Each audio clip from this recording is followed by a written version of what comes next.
שלום ילדים, היום נלמד להכין מסלול מדברים שיש לנו בבית. אז מה צריך? צריך 2 כיסאות גדולים. צריך 2 מקלות ארוכים. אפשר מקל של מטאטא, אפשר מקל של יאה, של מגב, מה שיש בבית. צריך כמה שרפרפים. אפשר 2, אפשר 3, כמה שיש בבית. וצריך פאזל שאוהבים. איך מכינים את המסלול? בקצה שמים את הפאזל. אחרי הפאזל שמים את 2 הכיסאות הגדולים אחד צמוד לשני, ככה שתצא לנו מנהרה.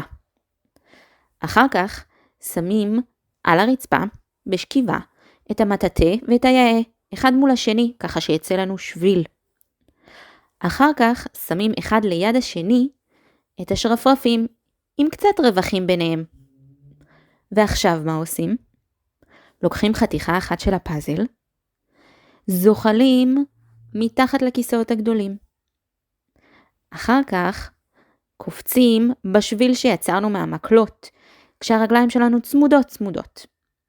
אחר כך אנחנו עוברים על השרפרפים בזהירות רבה. אחר כך אנחנו הולכים בהליכת סרטן, כשהחלק של הפאזל מונח לנו על הבטן עד הקיר. ומניחים שם את החלק של הפאזל. חוזרים על המסלול שוב ושוב, כל פעם מביאים חלק של פאזל אחר, עד שמסיימים את כל הפאזל. בהצלחה רבה, צלמו לנו ותראו לנו איך יצא המסלול. הנה המסלול מתחילתו ועד סופו. לוקחים חלק מהפאזל וזוחלים יחד איתו על הבטן מתחת לכיסאות. אם לא נוח, אפשר להניח את הפאזל בצד ולזכור לאסוף אותו אחר כך. אחרי שזוחלים, קופצים עם רגליים צמודות בין 2 המקלות.